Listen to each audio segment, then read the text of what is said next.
I have seen the past rise up before me, as if it were happening again. These are not merely words, they are the echo of a profound internal battle, a testament to the relentless grip of memory. For many, the tapestry of life is interwoven with threads of joy and sorrow, light and shadow. But for those who carry the weight of deep trauma, the past can become a living, breathing entity, capable of hijacking the present moment with an almost visceral intensity. It's as if the soul, caught in a loop, is condemned to relive not just the memory, but the raw, unvarnished emotion of a moment that has long since passed. This is the stark reality of flashbacks, a phenomenon that can transform the quiet sanctuary of the mind into a battlefield, where past terrors wage war against present peace. We understand the visceral shock, the sudden jolt from the mundane to the catastrophic, the chilling sensation of being pulled back through time to a place of profound pain or terror. It is a disorienting experience, one that can leave a person feeling shattered, vulnerable, and deeply alone. The world outside may continue its steady rhythm, unaware of the internal tempest, creating a profound sense of isolation. These involuntary intrusions can steal moments of joy, disrupt peace, and cast a long shadow over daily life, making it feel like a constant exercise in vigilance, an endless effort to outrun a phantom. The sheer power of these revisited experiences can be overwhelming, leaving one questioning their own grip on reality and their ability to find lasting peace. It's a deeply personal struggle, often invisible to others, and can feel like a betrayal by one's own mind. We recognize the courage it takes to simply navigate each day when the past holds such potent sway, when the echoes of forgotten sounds or the phantom touch of a long-gone moment can erupt without warning, demanding attention and replaying their devastating narratives. This is the terrain we explore today, seeking to understand the nature of these internal storms and to find pathways toward healing and reclaiming the present moment. The human experience is rich and multifaceted, a complex interplay of our inner landscape and the world around us. Yet, for those who have endured significant trauma, this inner landscape can become a challenging territory, marked by recurring intrusions of the past. The phenomenon of flashbacks, where traumatic events are re-experienced with startling vividness, can be particularly distressing. It's as if the mind, seeking to process or perhaps unable to process, replays certain moments with an alarming fidelity, complete with the associated sensory details and emotional intensity. Imagine, for a moment, the cacophony of sounds, the sights, the smells, and the overwhelming emotions that accompany a deeply traumatic event. For someone experiencing a flashback, these elements can resurface with such force that the boundary between past and present blurs, creating a profound sense of re-traumatization. This is not a sign of weakness or a spiritual failing, rather, it is a testament to the complex ways our minds and bodies respond to overwhelming experiences. The deeply ingrained survival mechanisms that are activated during trauma can, in its aftermath, lead to these persistent echoes. It's crucial to approach this with a profound understanding of compassion, both for oneself and for others who navigate this challenging internal terrain. The struggle with flashbacks does not diminish one's inherent worth or their connection to the divine. Indeed, the spiritual journey is often one of embracing our brokenness and finding wholeness within it. The wisdom found in sacred texts and contemplative practices offers a powerful lens through which to view these experiences, not as insurmountable obstacles, but as part of a larger, unfolding narrative of healing and resilience. This is a journey of reclaiming agency, of understanding that while the past may have left its imprint, it does not have to define the entirety of one's present or future. The invitation is to explore how, even within the storm of re-experienced trauma, there exists a possibility for peace and profound spiritual connection, a way to navigate these powerful memories with gentle strength and unwavering hope, recognizing that the very act of enduring and seeking understanding is a sacred path in itself. The profound statement, "The past can rise up before me, as if it were happening again," touches upon a fundamental human vulnerability, the way memories, particularly those associated with deeply impactful events, can retain an astonishing vitality. This isn't a passive recollection, it's an active re-engagement. Consider the neurological basis for this phenomenon. When a traumatic event occurs, the brain's processing of sensory information, emotional intensity, and contextual details can become fragmented or overridden by survival responses. Consequently, a trigger in the present, a scent, a sound, a phrase, even an internal thought, can bypass the usual narrative recall and directly activate the neural pathways associated with the original traumatic experience. This bypass results in the sensation of being there again, a powerful disassociation from the present reality. It's less like watching a movie of the past and more like being teleported back into its midst, with all the accompanying physiological and psychological responses. This involuntary re-experiencing often bypasses the more rational, prefrontal cortex, engaging the amygdala, the brain's alarm center, which remains hyperactive. Consequently, even if the conscious mind understands the danger is past, the body and emotional self are still reacting as if it were immediate. The sheer potency of this reactivation can make individuals feel that their past is inescapable, perpetually threatening to disrupt their current sense of safety and well-being. This internal experience is not a reflection of a lack of willpower or spiritual discipline, rather, it's a deeply ingrained biological and psychological response to overwhelming stimuli. Understanding this mechanism is the first step in disentangling oneself from the feeling of being perpetually trapped by traumatic memories. It allows for a shift from self-recrimination to a more compassionate recognition of how the body and mind have been impacted. Furthermore, the misconception that experiencing flashbacks is a sign of spiritual weakness can foster immense shame, creating an internal barrier to healing. This belief often stems from a misunderstanding of spiritual resilience, which is not about the absence of struggle, but about the capacity to find meaning and presence amidst it. The deeply spiritual insight is that a wounded mind does not make you less loved by God. This is a truth that resonates across diverse spiritual traditions. Divine love is unconditional, encompassing every facet of our being, including our vulnerabilities and our deepest wounds. God's presence is not contingent on our emotional stability or our freedom from past pain. Rather, the divine embraces us precisely in our brokenness, offering solace and strength. Think of it like a physician tending to a patient. The illness does not diminish the physician's commitment or skill, but rather calls for their expertise. Similarly, spiritual presence does not withdraw when we are hurting, it draws nearer, offering a quiet strength that can coexist with our pain. This perspective shifts the focus from a perceived personal failing to a universal aspect of the human condition, one that calls for profound self-compassion and acceptance. It reframes the experience of reliving trauma not as a judgment, but as an opportunity to access a deeper wellspring of divine support that is eternally present, regardless of our internal state. This understanding liberates one from the burden of believing that suffering invalidates their spiritual connection, opening the door to a more authentic and forgiving relationship with oneself and the divine.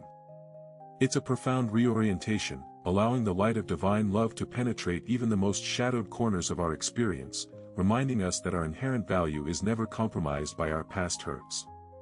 Conversely, to believe that the spiritual realm is somehow inaccessible when memories flood the consciousness is to misunderstand the very nature of divine presence. The sacred texts offer a profound reassurance: when you pass through the waters, I will be with you. These waters can be interpreted as any overwhelming circumstance, any powerful emotional tide, including the turbulent currents of traumatic memory. This promise is not that the waters will vanish, but that the divine companion walks beside us through them. Consider the metaphor of a ship navigating a storm. The storm itself is fierce, but the captain's presence on deck, guiding the vessel, offers a vital anchor. Similarly, in the midst of a flashback, when the emotional intensity is at its peak, Christ, or the divine presence, is not absent.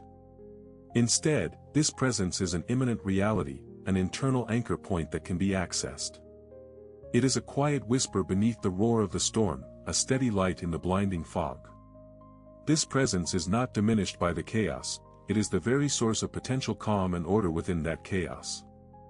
Recognizing this allows for a fundamental shift in how one experiences intrusive memories. Instead of feeling abandoned to the onslaught, one can begin to perceive the ever-present companion who walks with them, offering strength not by removing the experience, but by sharing in it, transforming it through divine love. This perspective invites a deeper trust, a surrender to the fact that even in the most disorienting moments, we are never truly alone. The divine is woven into the fabric of our being, present in every cell, every thought, every feeling, including those that arise from past pain. Building on this foundation of divine presence, the pathway to navigating intrusive memories becomes one of active engagement and conscious redirection, rather than passive suffering. One powerful technique involves repeating in voice a specific biblical promise or affirmation that counters the fear or distress associated with the flashback. For example, phrases like, "I am safe now," or "the past is not my present reality," can begin to reorient the mind. Furthermore, the practice of redirecting the thought to the cross serves as a potent spiritual anchor. Contemplating the sacrifice, the love, and the ultimate victory over suffering embodied in the crucifixion offers a profound reframe. It's not about dwelling on the pain of the cross, but on its redemptive power and the completion of the work of healing that occurred there. This mental redirection shifts focus from the replayed trauma to a central symbol of divine love and liberation. Equally crucial is the practice of sharing with someone of trust. Voicing the experience to a safe and understanding confidant can diminish its isolating power and begin to integrate the memory into a broader narrative of healing, rather than allowing it to remain a hidden torment. This act of vulnerability fosters connection and provides external validation, easing the internal burden. Finally, employing a short, focused prayer as an anchor can be immensely effective. A simple repetition of a sacred name, a plea for peace, or a declaration of faith, even just a few words, can create a spiritual mooring in the turbulent waters of a flashback, gently pulling the consciousness back to the present moment and the steadying reality of divine love. Now, consider how these practices culminate in a powerful internal posture of resilience and faith. As we stand, even momentarily, in the wake of re-experienced trauma, a profound truth emerges. It is the realization that the very moment the past appears to resurface with its full, disorienting force, Christ is already there to heal you. This is not a future promise, but a present reality. The divine love and healing power are not contingent upon our overcoming the flashback first, they are inherent in the experience itself, waiting to be recognized. Imagine a skilled surgeon arriving at an accident scene before the full extent of the injury is even assessed. The healing presence is already active. In the same way, divine presence anticipates our pain, offering its restorative power. When memories surge, threatening to overwhelm, this truth becomes a beacon. It allows us to meet the intrusive thoughts not with fear or resistance, but with the quiet confidence that healing is not a distant goal, but an immediate offering. This shifts the internal narrative from one of being haunted by the past to one of being supported by an ever-present, loving force. It's a powerful declaration of trust, a recognition that our deepest wounds are met by the deepest love. Therefore, even as the echoes of yesterday attempt to reclaim the present, we can stand firm in the knowing that the divine healer is already at work, infusing these moments with grace and the profound promise of restoration, inviting us into a space of peace and ongoing transformation. Reflecting on this journey so far, we've traversed the intricate landscape of memory and its profound impact on our present experience. We've moved through the echoes of past disruptions, acknowledging the powerful, involuntary re-experiencing that can shape our perception of reality. This exploration has illuminated the deeply human tendency to grapple with events that leave indelible marks, and the often misunderstood nature of these internal responses. The recognition that our minds, in their complex responses to overwhelming situations, are not indicators of diminished spirit or divine favor is a crucial unfolding.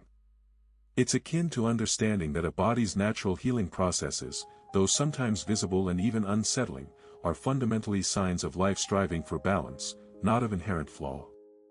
The deeper currents of our spiritual connection are not eroded by struggle, rather, they are often discovered or strengthened within it. In light of these insights, the path forward, though challenging, becomes imbued with a gentle clarity. We've touched upon the immanent nature of divine presence, not as a distant observer, but as an interwoven element within the very fabric of our being, accessible even amidst the most turbulent internal storms. This perspective invites a profound recalibration, shifting our understanding of spiritual support from something to be attained after peace is found, to a constant, unwavering reality that coexists with our struggles. It's like discovering an internal compass that remains true, even when the outward journey feels disorienting. This interwoven presence offers a unique form of anchoring, a quiet certainty that underlies the fluctuating waves of our emotional and mental states. Drawing these strands together, we see a convergence of understanding that speaks to the possibility of profound inner transformation. The awareness that these powerful memory intrusions are not a sentence of perpetual distress, but rather moments where a deeper, more resilient form of connection can be accessed, begins to reshape our narrative.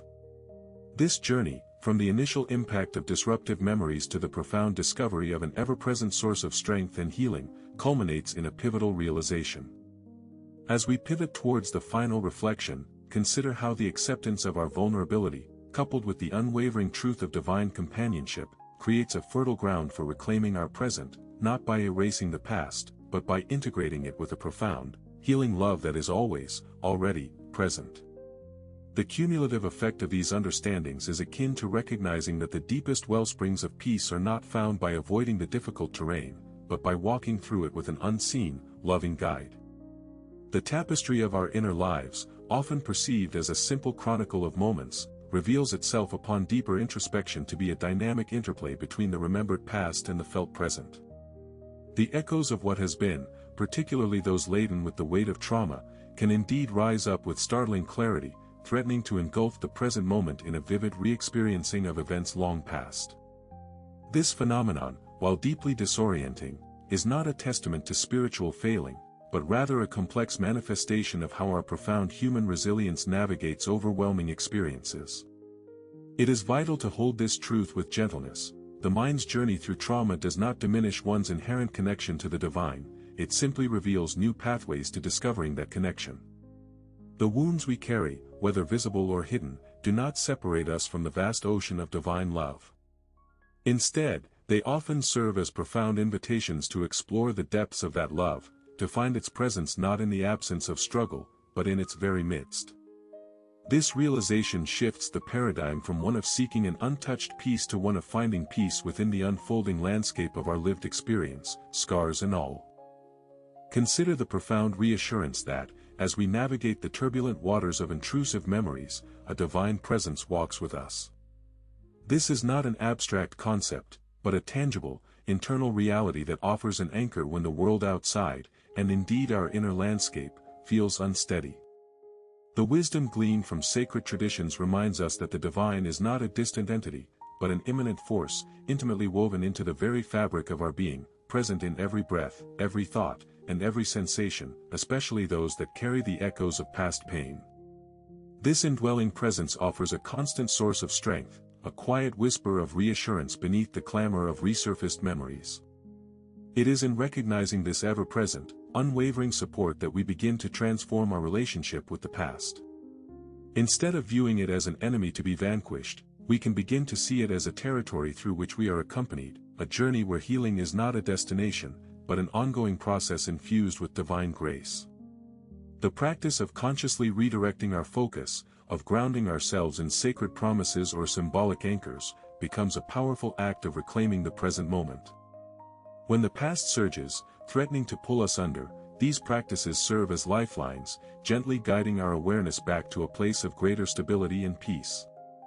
This active engagement with our inner experience, informed by the deep understanding that we are never truly alone, fosters a profound sense of agency.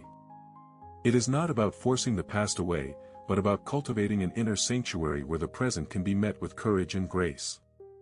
This journey of integrating our experiences, of understanding that our vulnerabilities do not diminish our inherent worth or our connection to the sacred, is a continuous unfolding. It is in this gentle, persistent practice that true healing and a deeper sense of spiritual wholeness can blossom, reminding us that the love which encompasses us is as vast and enduring as the cosmos itself. The true practice begins now, in recognizing that even in the most challenging moments of remembrance, the unwavering light of divine love is already present, illuminating the path toward profound and lasting peace.